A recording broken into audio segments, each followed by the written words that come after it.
We at GCN love riding our bikes. I mean, it's good for fitness and it's good for leading that healthy lifestyle we all aspire to lead.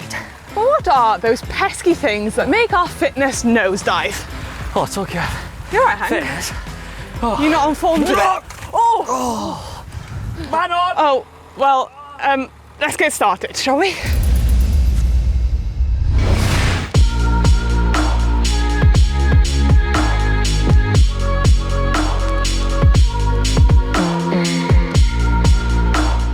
We all love a bite to eat, but overeating before a ride can leave you feeling sluggish and bloated, and that's not what you want before a solid workout.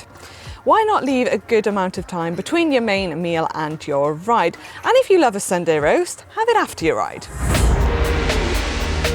Equally, don't undereat. You need that energy to ride properly and I guess train properly too. Constant undereating will leave you feeling fatigued and without the energy to train. It's all about balance. Fuel properly, train properly. So, making sure you get the fuel in when required is absolutely key. On that note, I need a bar.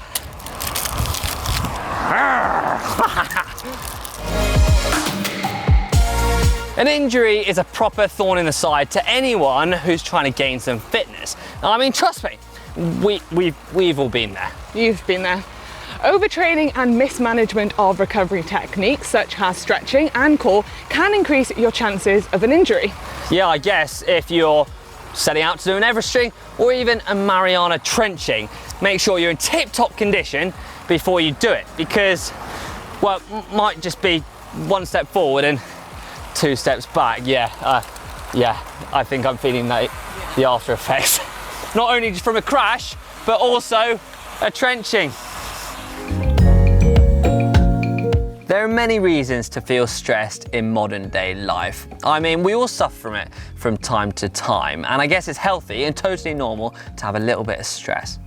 But constant high levels of stress can be a big limiter to your fitness. It'll make it harder to lose weight, your fatigue levels will be higher, and your motivation to ride will be less. So if you are suffering from higher levels of stress, use cycling as a way of relieving it. Head out onto the open road, use it as a bit of meditation, leave all those worries and stress behind, and use it, I guess, as a relaxing technique.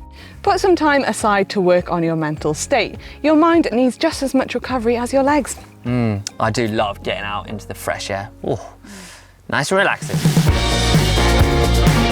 Getting sick can cause a drop in fitness too. There is nothing worse than being stuck in bed ill when you just want to be out on your bike. Especially during high training blocks when your body's under a lot of stress, your immune system is very fragile. Yeah, so if you feel yourself getting sick, make sure you rest.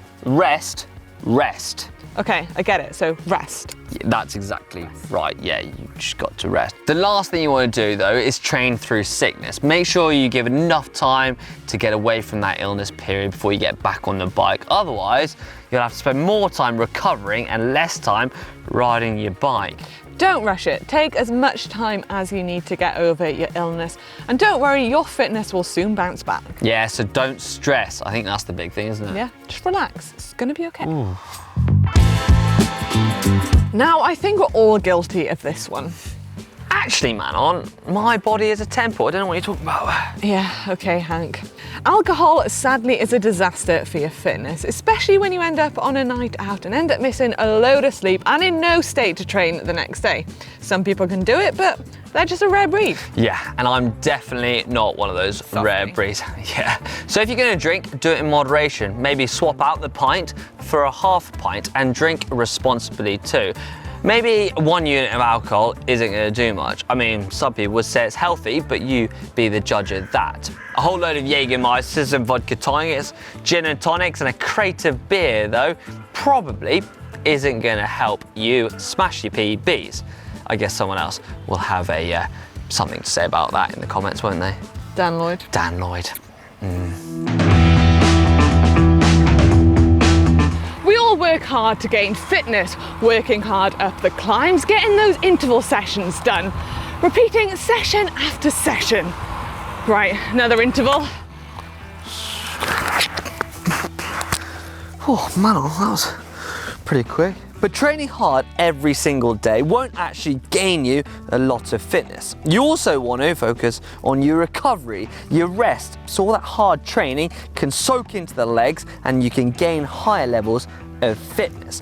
And on that note, we've been using Whoop to track our recovery so we know just how much recovery we need to be at tip-top condition. So on that note, well, I've got 30 minutes left of recovery. So if you need me, well, this is where I'll be.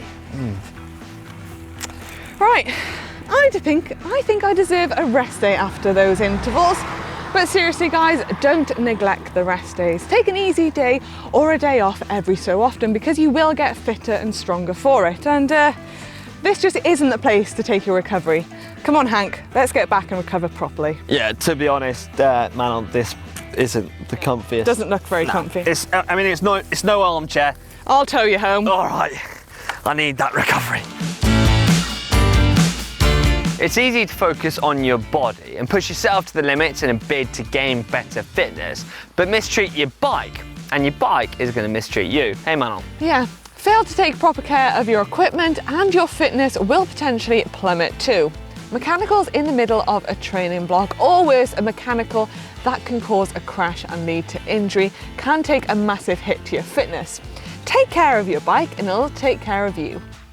Before every ride, give your bike a once over. Check the gears are working, the brakes, and make sure your tyres are pumped up to avoid any mishaps out on the road. And every now and again, give your bike a good clean because a clean bike is a happy bike. Poor amount of sleep isn't going to help you once you're out on the bike, but consistently poor amounts of sleep will impact your energy levels, thus making it hard to get up and train to improve your fitness. But what you could do is track the amount of sleep you get. So maybe write a diary, work out when you go to bed and when you wake up, and accumulate that amount of hours of sleep needed.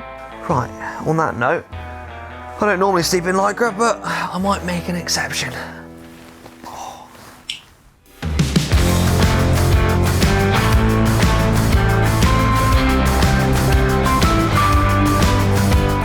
So that is our list of things that will ruin your beloved fitness. If we've missed any, leave them in the comment section below. Why is that? So we can avoid them, obviously. Like where you go with this. Clever. Yeah, guys, I hope you enjoyed this video. If you have, then what do? Give it a big thumbs up! See you next video! Cha la la la la la la la! Cha la la la la!